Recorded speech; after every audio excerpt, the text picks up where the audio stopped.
Ahí mejor. Ahí. Pero es que, vale. Buenas tardes. Buenas tardes Hola. a todos. Discúlpenos el retraso. Problemas técnicos a los que nos tenemos que ir acostumbrando mientras todo va cada día mejor. Y se nos acaba de fugar la doctora, ya la teníamos a la mano. Se nos acaba de fugar, está entrando. Acá estoy. No, estoy. Ya los tenemos a las dos. En primer lugar, bienvenidos a todos los que están asistiendo. Y en segundo lugar, pero igual de importante, bienvenidos a dos queridos amigos, muy queridos amigos, con los que hemos compartido pues muchísimas cosas. Tenemos un gran punto de convergencia que es nuestro amor por la medicina transfusional y en particular en la parte del reclutamiento de donantes voluntarios. Voy a platicarles un poco, que no necesitarían presentación ninguno de los dos, porque todos los conocemos, pero me gustaría hablar un poco acerca de ellos. Voy a hablar primero de las damas, de Silvina. La doctora Silvina Cooperman es actualmente jefe del Centro Regional de Hemoterapia, Banco de Sangre y Banco de Sangre de Cordón Umbilical del Hospital de Pediatría Garrahan en Buenos Aires, Argentina. Ella es argentina y es la presidenta actual del GESIAM. Ha sido ponente en muchos congresos internacionales y nacionales, es investigadora, tiene diversas publicaciones, ha trabajado mucho en lo que es hemovigilancia y además tiene 2 TED Talks increíbles que están disponibles en su página de Facebook, por si alguien los quiere ver, me encantan. Y el doctor Roberto Roch es doctor en medicina, está en Valencia, España, está en el Centro de Transfusión de la Comunidad Valenciana, tiene especialidad en hematología y hemoterapia, tiene máster en administración hospitalaria, tiene máster en auditoría y sistemas de gestión de calidad, es miembro activo de la Academia de Ciencias de Nueva York, es médico jefe de sección en el Centro de Transfusión de la Comunidad Valenciana, actualmente fue director de la misma, tiene comunicaciones, tiene participaciones, ponencias, ha sido conferencista en 337 intervenciones nacionales, 221 internacionales, y ha publicado 15 capítulos en libros, tiene 11 proyectos de investigación. La verdad es que junto a este par de amigos con tanta sapiencia me siento fantástico. Y quisiera que comenzáramos a platicar, ¿ya tienen todo su café? Bueno, quisiera que comenzáramos a platicar. Empezaríamos nuevamente primero por las damas. Me gustaría que nos platicara, Silvina, cómo es que se ha llegado a la cantidad de donantes voluntarios que se tienen actualmente en Argentina. Bien. Bueno, primero gracias por la invitación, gracias Coti, gracias Roberto, grandes amigos. La verdad que esta situación tan crítica y dramática quizás nos da la oportunidad de juntarnos, aunque sea a través de la tecnología, y sentirnos un poco más cerca, así que conversar de problemas comunes, ¿no?, a los que nos enfrentamos. Argentina tiene más o menos un 45% de donantes voluntarios. Desde hace más o menos 15 años se está trabajando en pos de la donación voluntaria con muchos altibajos. En el caso del Hospital Garrahan, bueno, siempre cuento que logramos la donación 100% voluntario. Esto fue en el año 2011. Un día decidimos, habíamos empezado a hacer campañas de donación desde el año 2006, y un día decidimos que no íbamos a volver a pedirle más donantes a los pacientes y que íbamos a reforzar la promoción de la donación, no a través, digamos, solamente de la difusión, sino a través de las campañas de donación. O sea, la difusión era hacer campañas, y entonces pasamos de hacer 1 o 2 campañas por semana a hacer campañas todos los días, a conectarnos con universidades, con escuelas, con empresas. con municipios y encontramos gente maravillosa, gente que nos acompaña aún en estos momentos, completamente fidelizada, personas de la comunidad que organizan sus campañas, que convocan a los donantes y que les permiten al hospital ir a atenderlos y traer la sangre para transfundir a las demandas de los pacientes. Esa unión entre el hospital y la comunidad y el haber sacado del hospital el banco de sangre, creo que fueron de las estrategias más efectivas, ¿sí? Y más sorprendentes, porque nosotros pensamos en un momento que va a ser la novedad de tener promotores comunitarios, ¿no? Que obviamente trabajan ad honorem, a cambio de nada y solamente por altruismo y por compromiso. Sin embargo, nos dimos cuenta que pasan los años y siguen siendo grandes, digamos, amigos trabajadores del banco de sangre, aún en estas circunstancias tan difíciles. Esa es un poco la historia del hospital y en relación al país, lamentablemente hubieron muchos altibajos respecto de el foco en la donación voluntaria. Nosotros sabemos que la voluntad es muy importante, pero es la que tienen los donantes. El sistema lo que tiene que tener son recursos para poder hacerlo. Sin recursos, la donación voluntaria es muy complicada. Y no hablo de recursos para hacer propagandas en la radio o poner carteles en la calle. O sea, la donación voluntaria implica recursos para que el banco justamente se pueda mover hacia la comunidad. No son los mismos los costos estando en el hospital que armando toda una logística para que todos los días las personas salgan, materiales, transporte, bueno, tiene otros costos adicionales y por supuesto mucho más personal. Personal recurso humano me refiero, ¿no? Equipo de trabajo. Entonces, creo que la donación voluntaria es una decisión política que tiene que estar acompañada de asignación de recursos porque si no se queda en un sueño o en un deseo. Claro, claro. Completamente de acuerdo contigo. Estaba mirando que una gran cantidad, que más o menos hacen un 39% de colectas extramuros, ¿o es más que esto? Nosotros tenemos casi el 80% de los donantes de sangre provienen de campañas de donación.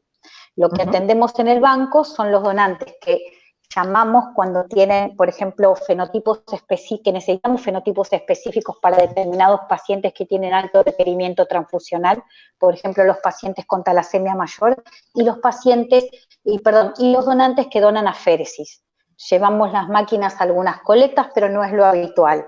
Entonces, esos donantes de aféresis y con algún fenotipo concreto los citamos al banco. La verdad que la mayoría de nuestros donantes se atienden fuera. Hasta marzo. Bueno, después cambió la vida, pero bueno, ya de eso vamos a hablar.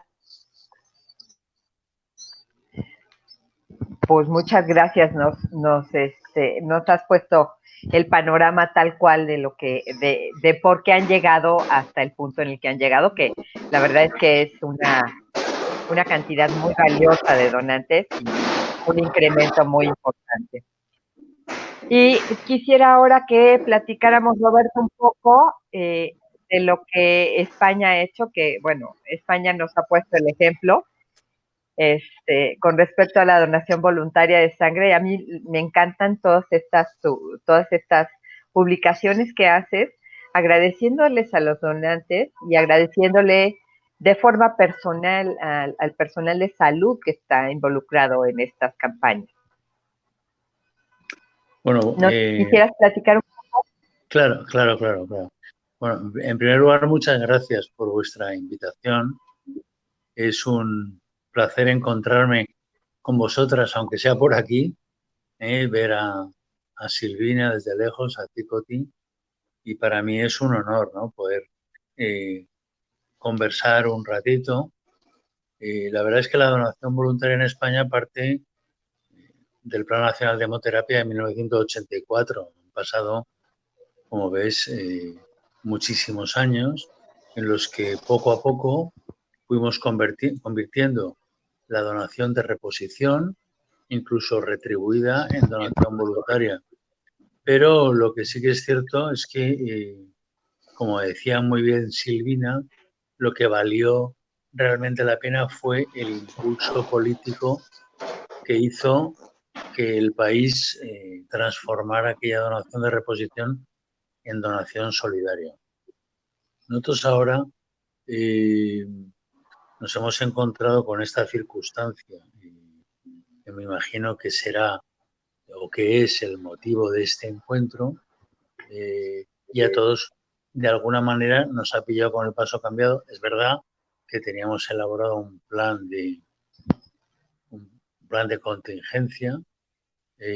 No obstante eso, bueno, pues a lo largo de la tarde en América, noche en España, pues iremos hablando de todas las cosas que hemos ido tratando de resolver. El 90% de nuestras colectas son extramurales, son externas, porque hace muchos años descubrimos que la gente dona sangre en la medida que le das facilidades para que lo haga. Es decir, siempre que tú le puedes acercar la donación al donante. Si tienes que hacer que el donante venga al hospital, pues lo tienes más complejo. Sí.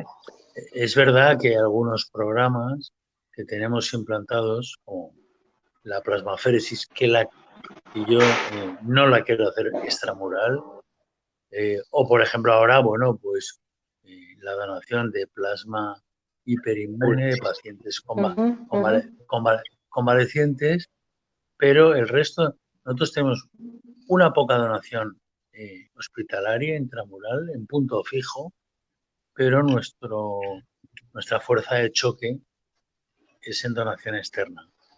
Es verdad que con la situación que estamos viviendo hemos perdido casi un 40% de la fuerza de donación, porque empresas, universidades, institutos, colegios, organismos públicos y privados ahora mismo no se pueden utilizar, ¿no?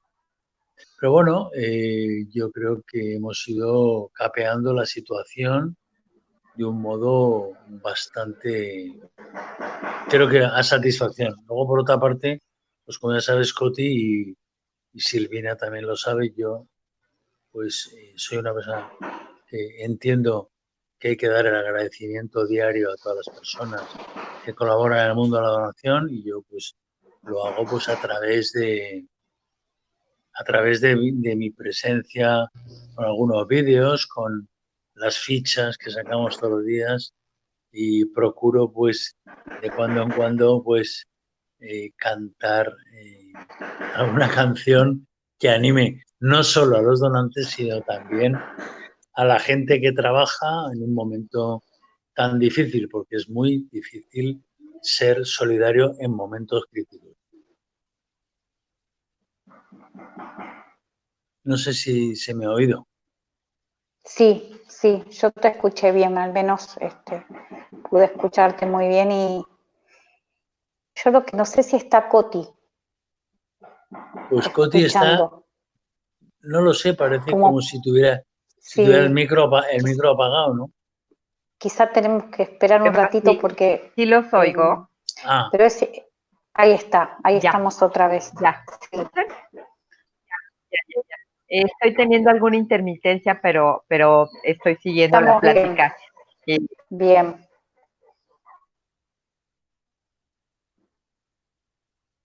Bueno, no sé si Coti me oyó toda la... Sí, dijo que te había... Dijo que te había escuchado bien. Ahí esperamos que vuelva. Creo que ella tiene problemas de conexión ahora, ¿no? Sí.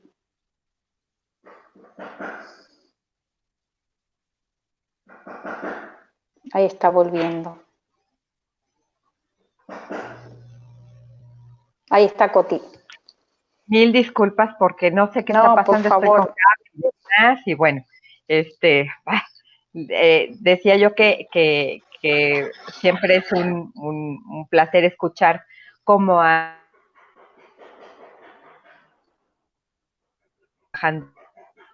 todo esto, porque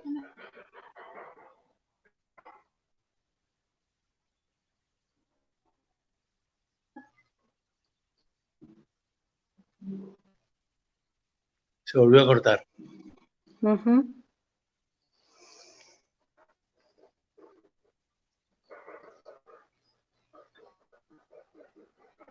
Qué pena. Eso sí es una pena.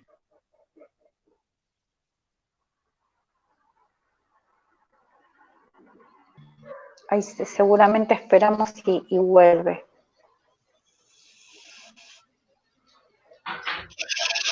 Ah, listo, perdón. No, bueno, por favor. voy y vengo.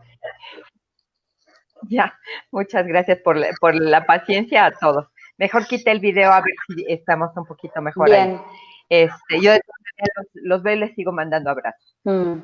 Decía yo, Roberto, que me encantan las estrategias que has utilizado. A mí me gusta mucho algo que decía Silvina, es fidelizar al donante, y para fidelizar al donante hay que tratarlo bien, hay que hacerlo sentir querido, ¿no? Y creo que dos cosas muy trascendentes. Uno, la voluntad política de lo que hablaba Silvina al final es extraordinariamente trascendente. Más aparte, el contacto directo con el donante, el decirle qué bien que estás, qué bien que vuelves. Eso es algo que hemos trabajado ya parcialmente en Blooders y lo hemos aprendido primero porque los chicos cuando se empezaron a organizar con esto de Blooders, pues lo lanzaron con muchas ganas y esas ganas se manifestaron. Y después, bueno, pues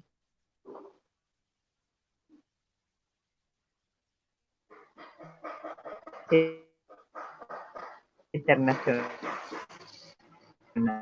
¿no?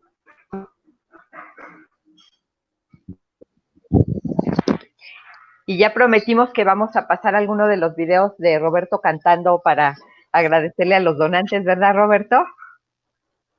Claro, claro. Yo cada semana, cada fin de semana procuro colgar uno o dos para donantes y también pues para, bueno, en general, ¿no? Y los Sí, claro. puedes utilizar, por supuesto.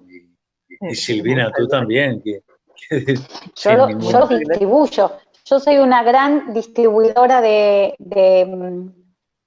videos de Roberto. Es más, le dije que por favor abra un canal de YouTube para poder pasar como playlist en las colectas. Ah, muy bien. Mira, qué buena Totalmente. idea. Mira, qué buena idea. Esa idea y una idea que maneja Silvina en sus TED Talks, que es el que el banco de sangre es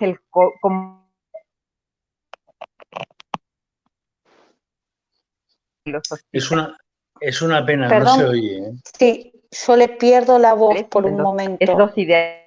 Sí, yo también le pierdo. Yo pierdo la voz también. Sí. Voy a ver si puedo entrar por la computadora y mejora algo.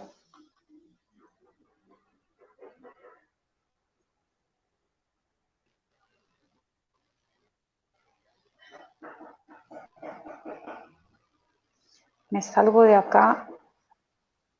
Ya. Nuevamente estoy ahí. Ok. Silvina, quisiera ver si nos platicas un poco cómo fue la adaptación que tuvieron que hacer para estos momentos. Porque hubo que hacer un cambio radical. Hubo que hacer un cambio radical. No sé por qué ¿Ustedes me escuchan? Sí, sí. Ah, perfecto, no sé por qué perdí. Ahí vamos. Hubo que hacer un cambio radical, ¿por qué? Porque, como decía Roberto, las universidades, las empresas, los municipios no nos recibían. Entonces, rápidamente tuvimos que cambiar de estrategia, pero esto fue de una semana a otra. Yo recuerdo un domingo que fue cuando se empezó a hablar del tema de la cuarentena y empezó a haber, digamos, más casos y venían más noticias desde Europa o de Europa, no de Estados Unidos, fundamentalmente de Italia. Empezaron a suspenderse todas las colectas de un momento para otro.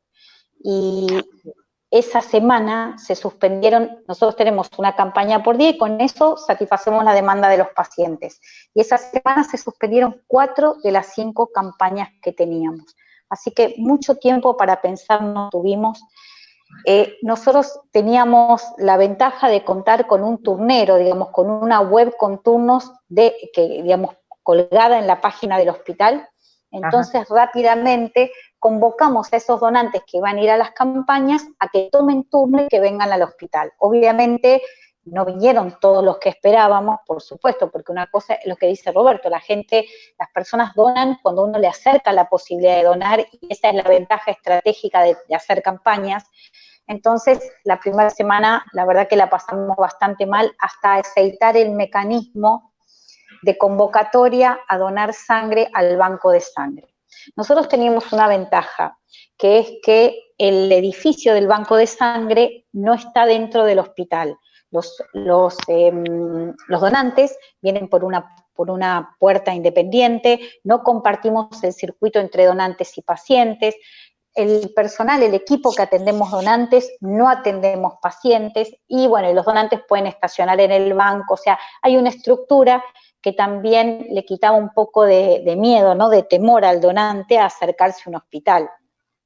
Entonces, usando esa posibilidad más los turnos por web, lo que hicimos fue empezar a convocar telefónicamente, por mail y por WhatsApp a los donantes para que se acerquen al banco. Esto nos permite también poder no solamente mantener un buen inventario, sino evitar un descarte innecesario. ¿Y por qué menciono esto? Porque también, ante la pandemia, digamos, si bien hay una sobreocupación, no en el Garrahan, pero bueno, esto pues es un hospital pediátrico, ¿no?, sino es el problema que todos conocemos de la hiperdemanda del sistema sanitario, bajó la demanda de otros tipos de prestaciones sanitarias, ¿sí? No se hacen tantas cirugías programadas, trasplantes de órganos sólidos y también de células progenitoras hematopoyéticas bajaron en número, bajaron en cantidad. Entonces no podíamos darnos el lujo de atender la misma cantidad de donantes, porque si no íbamos a terminar descartando innecesariamente el producto. Entonces, manejándonos con una agenda muy ajustada, adaptada a la demanda, tanto de grupos, como de grupo, digo, A, B o RH, como de cantidad de donantes, eso nos permitió, digamos, de alguna forma sobrevivir. Y gracias a todo este trabajo, la verdad que podemos decir que no tuvimos, digamos, ni un día que suspender una cirugía, que posponer una transfusión, que evitar una transfusión de plaquetas, o sea, fue un trabajo. Rápidamente pudimos salir a capear esta situación. ¿Pero por qué pudimos? Porque ya estábamos con una situación de estructura basal que nos permitió hacerlo. Uno afronta esta epidemia, o como cualquier crisis, con todo lo que trae, ¿no? Uno lo afronta con lo que es, con lo que viene haciendo. Y con el trabajo que veníamos haciendo, esto no fue tan complicado.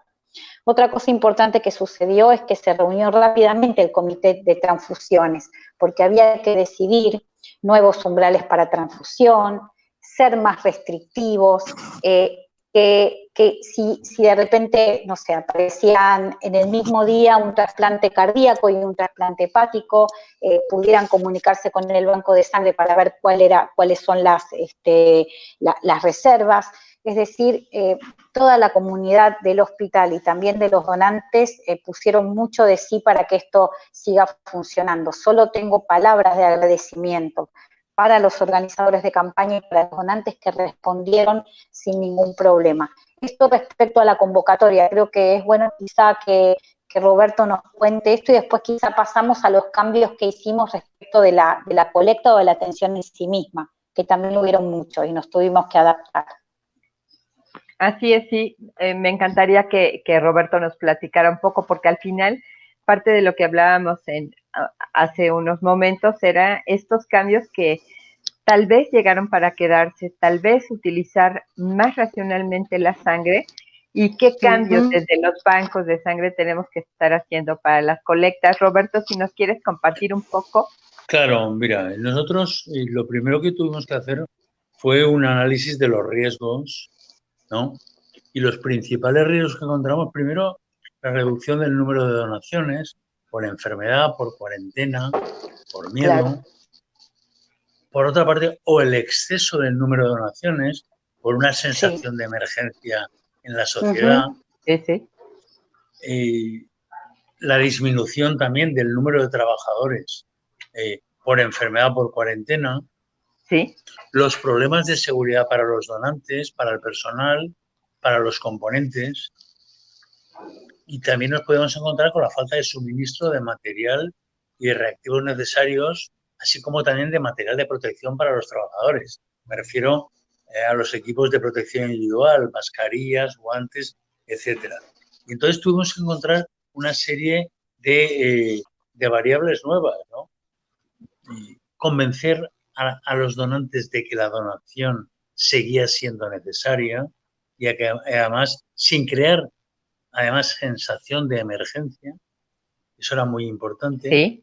mantener niveles óptimos de seguridad en los componentes sanguíneos, proteger a nuestros trabajadores, ofrecer alternativas terapéuticas e involucrar sobre todo al entorno hospitalario. Tener en cuenta que nosotros hacemos promoción, extracción, procesamiento, fraccionamiento y distribución, pero no hacemos transfusión.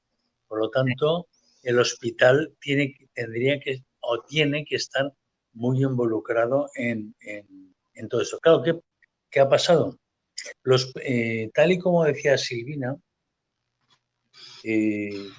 la crisis de coronavirus genera un problema enorme añadido a los problemas que encuentras todos los días en los hospitales. Es verdad que desciende drásticamente toda la programación quirúrgica y toda la programación de consulta externa, y eso hace que de momento encuentres un descenso en la necesidad de productos sanguíneos. Sí. Pero ese descenso que se mantuvo durante las 3-4 primeras semanas de aislamiento, resultó que ya a partir de la semana pasada, la semana anterior, empezamos a encontrar que las necesidades volvían a subir. No tanto en cuanto a los hematíes, perdón, a las plaquetas, pero sí a los hematíes, ¿no? Entonces, tuvimos que empezar con otro tipo de comunicación. Tener en cuenta que hemos perdido un 40% de la fuerza de donación. Un 40%. Sin embargo, dentro de nada nos vamos a encontrar con que las necesidades hospitalarias volverán a ser las mismas que pre-COVID, que pre-estado de alarma que aquí en España se generó a partir de la semana del 13 de junio. Entonces, claro, hemos tenido que cambiar todo el modo de trabajar. No podemos acudir a centros de salud, que son nuestra fuerza de choque, es decir, hemos tenido que ir a que nos prestaran colegios, las aulas de los colegios, que como los niños no van, se pueden utilizar, los institutos, que como los chicos no van, se pueden utilizar, los hogares de mayores, que como la gente mayor está confinada en casa, no se puede utilizar, y luego el manejo pues a través de medios de comunicación, a través de teléfono, SMS, convocatorias por email, y la verdad que a partir de ahí hemos salido con bastante bien. Otra de las cosas que hicimos fue convencer, como decía antes, que la donación, a los donantes de que la donación es necesaria, sin crear sensación de emergencia. Pánico, ¿sí? Claro. Y transmitir también a los donantes la seguridad en todo el proceso. Proceso seguro, con distanciamiento, con utilización de equipos de protección individual por parte de los trabajadores y también ofreciendo algún gel hidroalcohólico, mascarillas, etcétera, a los donantes, favorecer que la gente se desplace de forma segura, porque claro, al estar confinados en casa, teníamos que facilitarles el modo de llegar hasta nosotros, que era a través de un salvoconducto para que la gente pudiera venir. Oye, Roberto, a ver, te interrumpo ahí un poquito. ¿Cómo utilizaban este salvoconducto? ¿Cómo se generaba o quién lo generaba? Sí, lo generamos nosotros y el donante que lo necesita se lo enviamos en un documento PDF, bien a su correo, bien a su teléfono móvil y lo puede utilizar en la calle. Ok, muy interesante, ¿eh? Muy interesante. Bueno, es que tener en cuenta que las fuerzas y cuerpos de seguridad del Estado necesitan en algún momento determinado tener ese salvoconducto para poder facilitar que la gente se desplace. Sí, tienes toda la razón. Luego, por otra parte, pues en cuanto a los lugares de colecta, pues hemos tenido que como decía antes, descartar muchos locales habituales, universidades, institutos de enseñanza secundaria, colegios, empresas, entre otros. Y además, la declaración del estado de alarma aquí en España ha generado la necesidad de eliminar los centros de salud como puntos de donación. Claro, ha habido que modificar toda la planificación previamente programada y buscar, como decía yo antes, locales alternativos. Sí. Pues la verdad es que ustedes que llevan más adelante el proceso de concientización de la gente desde más pequeños, etcétera, están en un punto diferente y la verdad es que nos encanta la idea de que nos compartas esto porque nos abre un panorama grande de posibilidades que a lo mejor estaban en las cabezas de algunos, pero no por fuerza lo podíamos estar aterrizando, ¿no? Bueno, tener en cuenta una cosa. Nosotros hemos tenido en el mes de abril un stock muy elevado, por un 150% del stock habitual, pero a partir de mayo vamos a tener problemas porque a la vuelta de la actividad hospitalaria convencional, a la vuelta de esa actividad, imaginaros que necesitamos diariamente unas 650 donaciones para atender de forma adecuada la necesidad de nuestros hospitales y yo ahora mismo no estoy en condiciones de poderlo asegurar. Oye, esa cuantía. El regreso va a ser un regreso programado, supongo, ¿no? No. Mira, los hospitales han vuelto prácticamente desde la semana pasada a una actividad casi normal.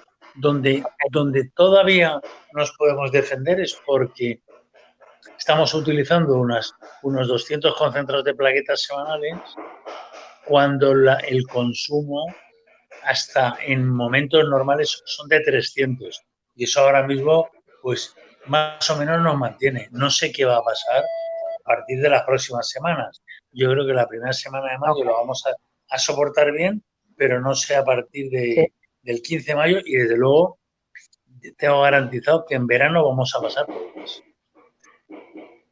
Sí, tienes toda la razón.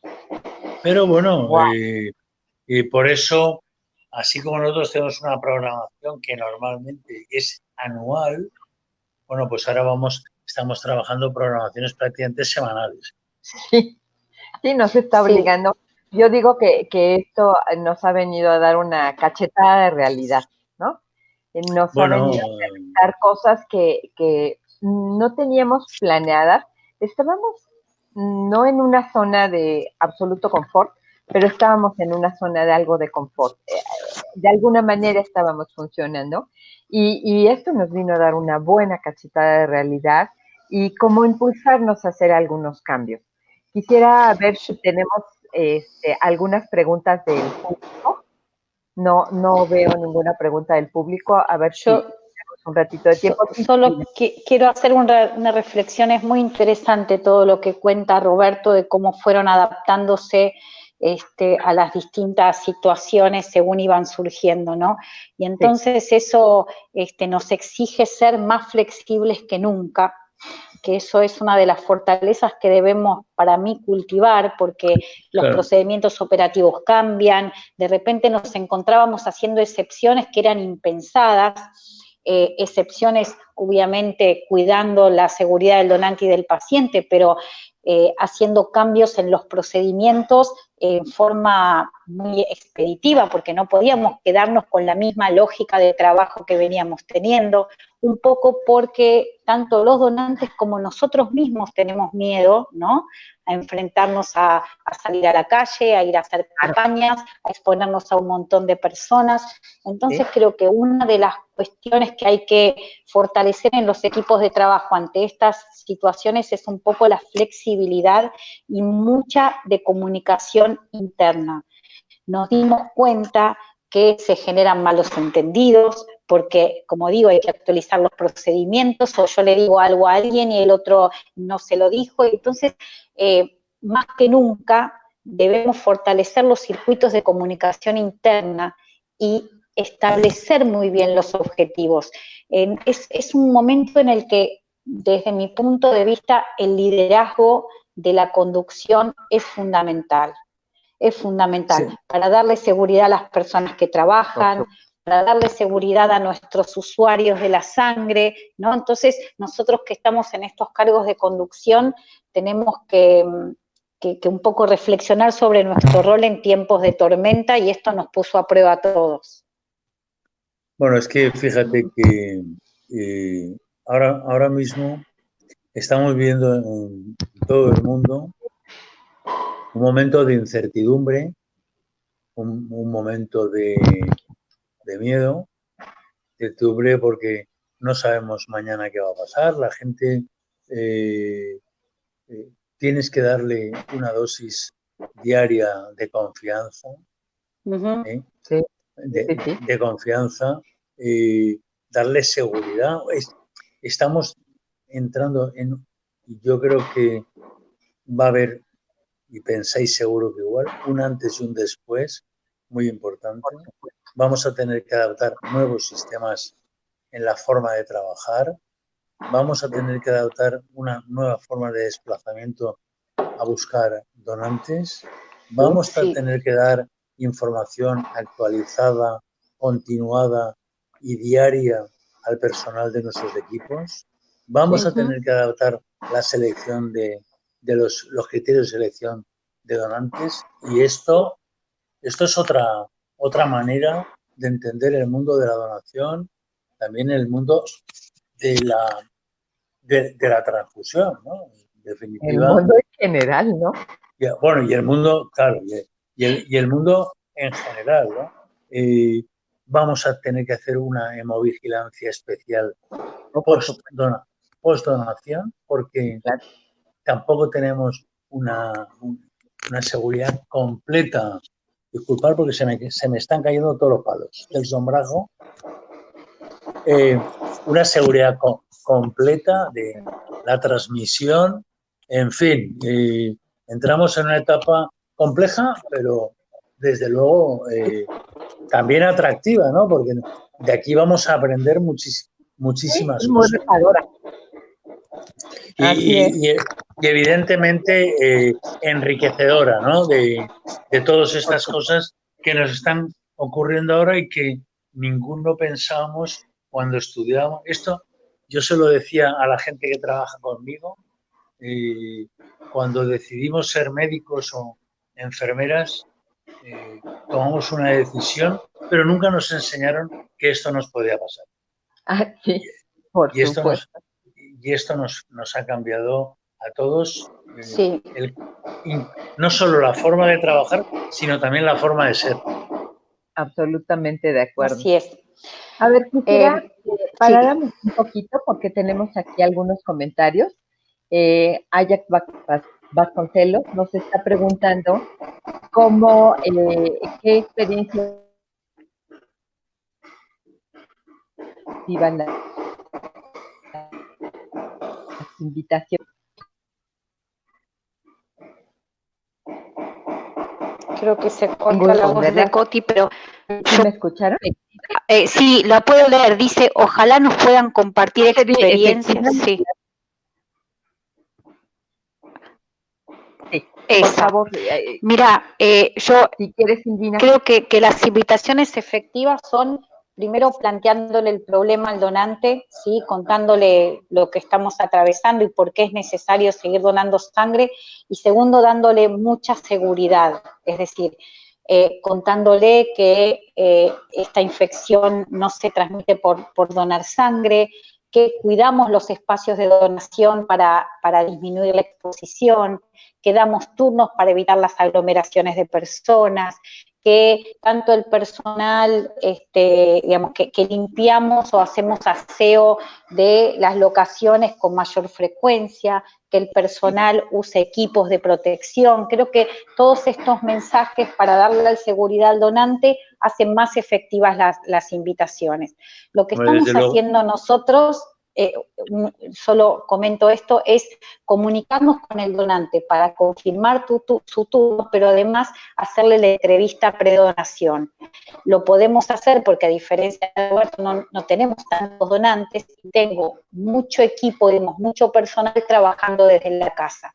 Entonces, aprovechando esta circunstancia, lo llamamos, le hacemos toda la entrevista para que no se movilice innecesariamente. Si tiene alguna cuestión de diferimiento que no tiene que ver con el COVID, ¿sí? O también que tiene que ver con el COVID, pero para que no se acerque, para que no tome transporte público ni viaje al banco, si podemos evitar que lo haga. Entonces eso hace que el circuito de atención sea más ágil y que el donante se pueda ir más a tiempo. Lo otro nuevo que incorporamos es un triage antes de entrar al banco. Entonces le hacemos las preguntas de screening COVID, le tomamos la temperatura y si está todo ok, ahí entra. Son pequeñas acciones que terminan teniendo mucho impacto, creo. Perdón, Roberto, no sé, querías... No, estoy, vamos a ver, completamente de acuerdo con todos tus planteamientos. Vamos a ver, yo creo que lo más importante es que la persona que viene a donar sangre en este momento tenga confianza en el banco, en el centro de transfusión o en el banco. Es decir, saber que lo que estamos haciendo es por su bien y también, como no puede ser de otro modo, por el bien de los enfermos. La sangre sigue siendo necesaria, no la podemos fabricar, la sangre no la podemos improvisar, está en nuestros donantes y tenerla solo depende de su voluntad. Para conseguir esa voluntad, para facilitarle, vamos a ver, lo que está claro es que debemos de crear o recrear un lugar seguro, ¿no? Que la gente se sienta segura reorganizando nuestros propios equipos de trabajo, con separación entre las camillas, con la distancia del personal entre las colas, con la gestión de las colas. Nosotros no hemos recurrido a la cita previa, no nos ha hecho falta, y bueno, en algún centro de transfusión de España sí que lo han hecho con una suerte diversa, ¿no? Pero yo creo que lo más importante es generar seguridad. Generar seguridad y desde luego disipar previo a la donación vía telefónica, porque hay mucha gente que efectivamente está teletrabajando, disipar cualquier duda que la persona que venga a donar pueda tener. Yo quiero lo valioso que cuenta Roberto, ¿no? Cómo los sistemas más preparados son más tolerantes a estos, digamos, contingencias o desastres, ¿no? El donante constitutivamente es donante, no se convierte en donante en la pandemia. Hay lo que llamamos esa famosa cultura de la donación. Y nos va a pasar también, perdón, sí. No, disculpa, no, además es que hay una particularidad que distingue al mundo de la transfusión de cualquier especialidad médica. Nosotros somos la especialidad médica que más normativa legislativa tiene. Claro, es así. Y eso tiene que generar muchísima seguridad para la gente que viene a donar. Vamos a ver, el boletín oficial del Estado en España, como la normativa en México o en Argentina, dice cada cosa que hay que hacer con el donante y con la sangre. Sí. El boletín oficial del Estado no le explica a un cirujano cómo tiene que operar una apendicitis. Tal cual. No sé si me explico. Totalmente. Y eso es crucial, porque eso genera seguridad, porque nuestra actividad médica está muy regulada. Muy regulada. Absolutamente de acuerdo. Y como bien lo dicen, aquí nos está poniendo Israel Olvera, es necesario impulsar políticas públicas para captar más donadores. Y es prácticamente eso que están diciendo. O sea, está tan regulado que tenemos que darnos a la tarea de aterrizarlo un poco más hacia la población, ¿no? Hacer más asertivos al comunicarnos con la población y decirles con respecto a dos cosas, Cristina, que donar sangre es seguro, que te estamos cuidando gracias a todas estas regulaciones, y que a la persona que vas a ayudar definitivamente le vas a generar el que pueda continuar una historia de vida, ¿no? Y es la generación de políticas públicas. Es que lo que es crucial, porque no se entiende de otra manera, es la implicación de los gobiernos en las políticas públicas para captar donantes. O sea, si no es de ese modo, es muy difícil. Es imposible. Es muy difícil conseguir una base estable de donantes que además cada vez sea más grande, de manera que no ejerzas siempre presión sobre las mismas personas, porque eso sería tremendamente injusto, porque al final se convierte, mira, ahí están los donantes y el resto de la población tiene capacidad de donar, pero solamente actúan como observadores inocentes, ¿no? Ah, bueno, no, es que están llamando a los donantes. Entonces, yo creo que la implicación de las políticas públicas para captar donantes es crucial y es el ABC de todo el sistema. Y además, yo quería agregar, darnos un poco cuenta de que la población no es una población estática, es decir, bien dices, no recargar sobre la misma gente y además darnos a la tarea de mantener. Se fue la voz de... Hay generaciones que van...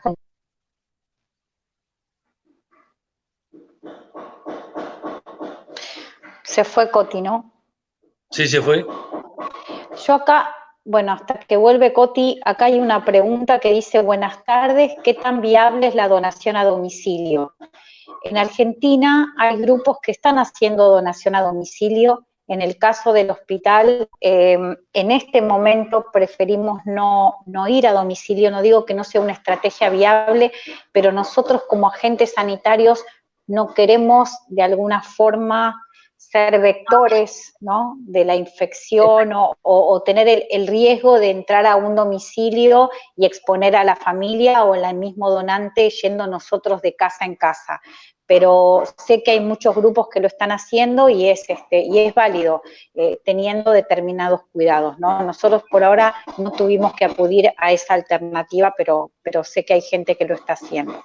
No sé, Roberto, ¿qué experiencia hay en España?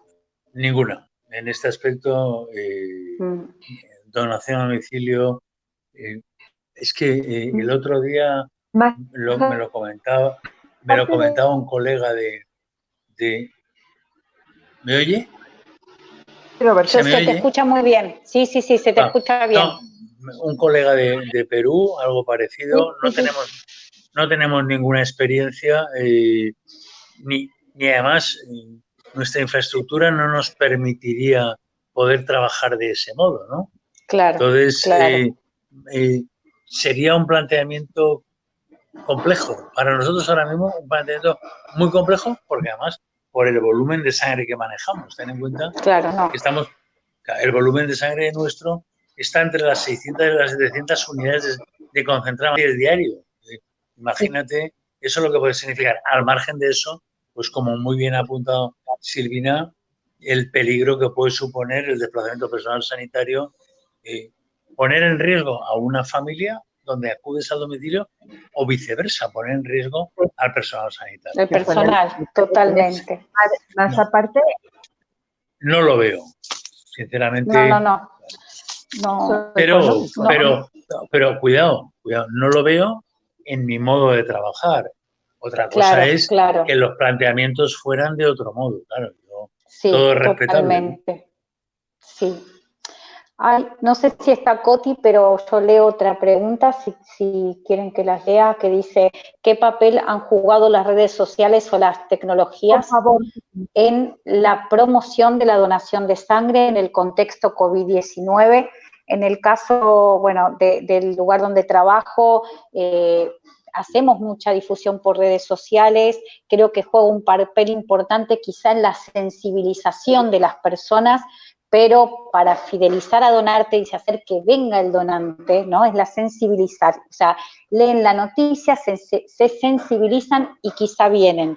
El tema es que cuando llegan al banco de sangre o a la colecta, poder satisfacer las expectativas que trae. Ahí realmente uno convierte a una persona de la comunidad en donante. Es una buena estrategia para acercar a las personas, pero después tenemos que estar muy atentos a poder no solamente satisfacer, sino superar las expectativas para que ese donante vuelva durante una epidemia y fuera de ella. Yo creo que es la gran oportunidad que tenemos para fidelizar a los donantes que se acercan por primera vez sensibilizados por este problema. Tenemos que aprovechar las nuevas bases de donantes y la gran cantidad de donantes de primera vez que vienen, sensibilizados por la pandemia. Tenemos que trabajar con esa oportunidad que nos da conocer donantes nuevos. Por lo menos acá en Argentina se están haciendo más campañas, se sacaron los bancos de los hospitales, y lo que yo, digamos, me gustaría que sucediera es que estos no sean los donantes espasmódicos por la pandemia de COVID, sino que el banco de sangre haga todo el trabajo que nos compete para poder hacer que ese donante siga donando durante su vida. Hacerle sentir al donante que es querido, que es requerido, que es necesario, sí, ¿no? Siempre. Se volvió a oír la voz. Mira, se volvió a oír la voz. Sí, nosotros la... Con amabilidad, mantenerlos. Ahí volvió. Ahí volvió. Y ahí se volvió. Ahora sí me escuchan. Mantener al donante querido y requerido. El trabajo del banco de sangre, como dice Cristina, es efectivamente decirle al donante, de verdad te quiero, de verdad te necesito, quitar este estigma que de pronto tenemos de, es mi trabajo y lo hago igual todos los días. No lo hago igual, lo hago con la misma pasión todos los días. Sí. Roberto. Bueno, vamos a ver. Las redes sociales para nosotros tienen mucho futuro,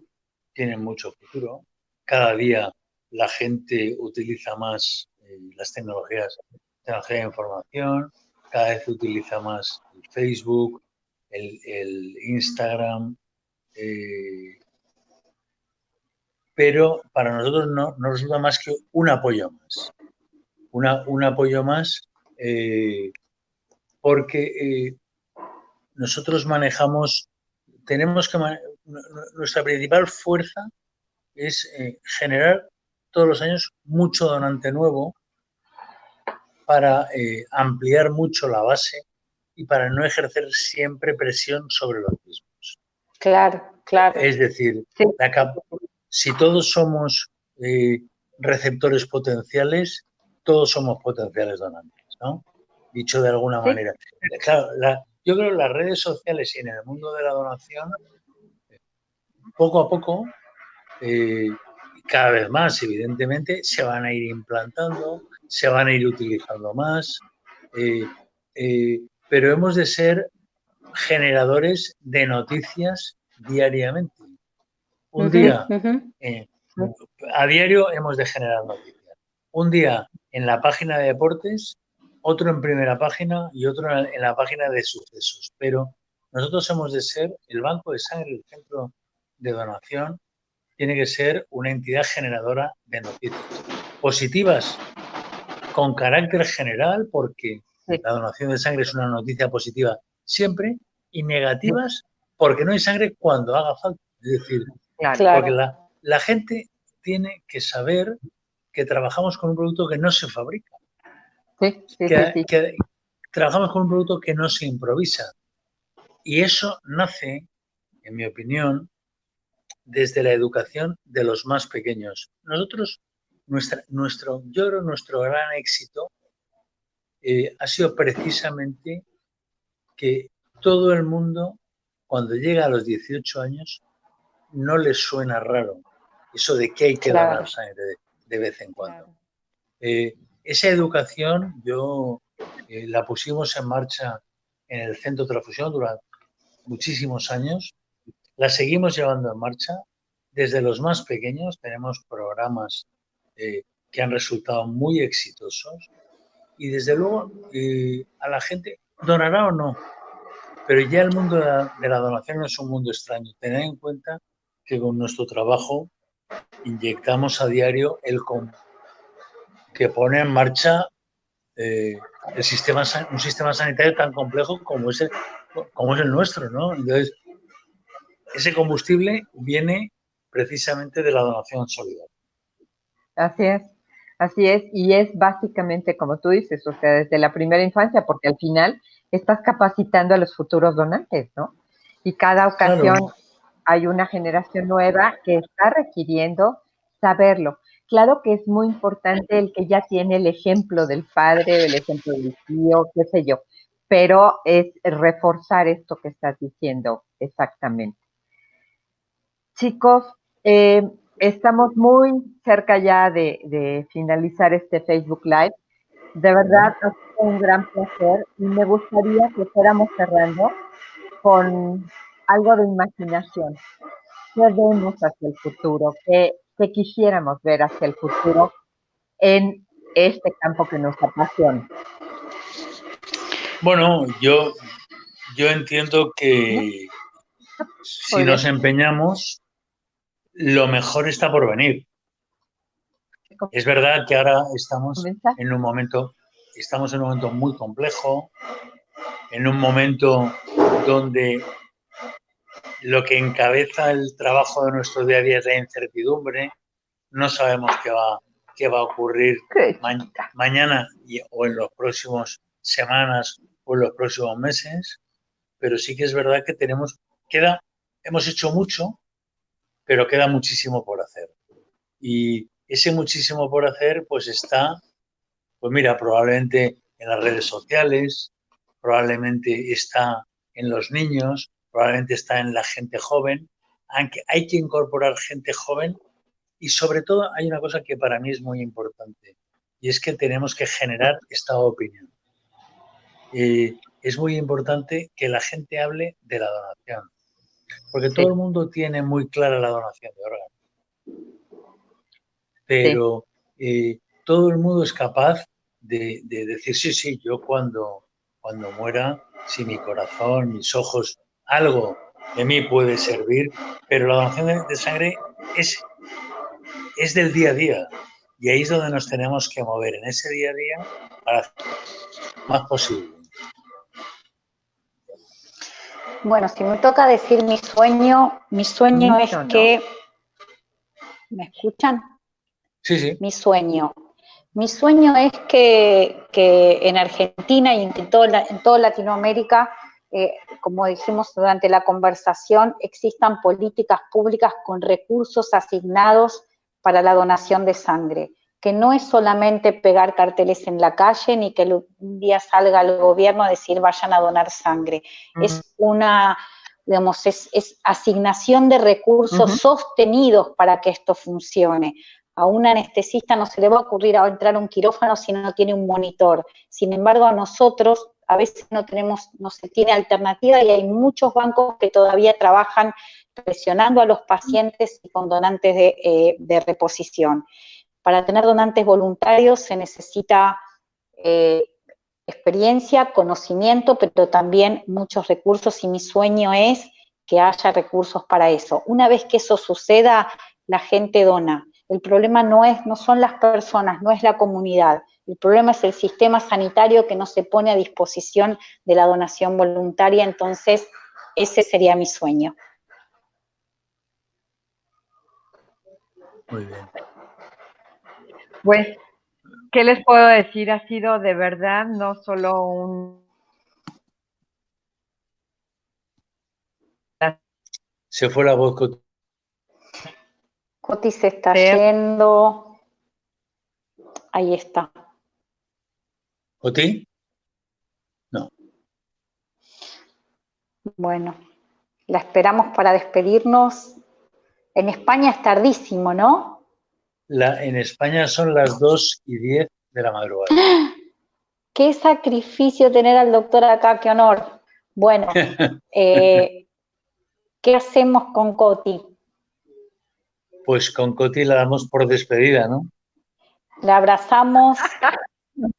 Sí. Ya aquí estoy. Aquí Ya estamos, para dar vamos. Sí, para darles un abrazo virtual. Muchas Libre de gracias. bichos, por supuesto. Muchas, muchas gracias por compartir con nosotros. Gracias, Bueno, pues, fue un placer, un sí. honor. Un honor enorme y contad conmigo para todo lo que necesitéis, ya lo sabéis. Gracias. Mucha fuerza, cuídense. Buenas noches o buenas Chao, tardes. buenas noches. Adiós, adiós. Buenas madrugadas. Chau, chau. Eso.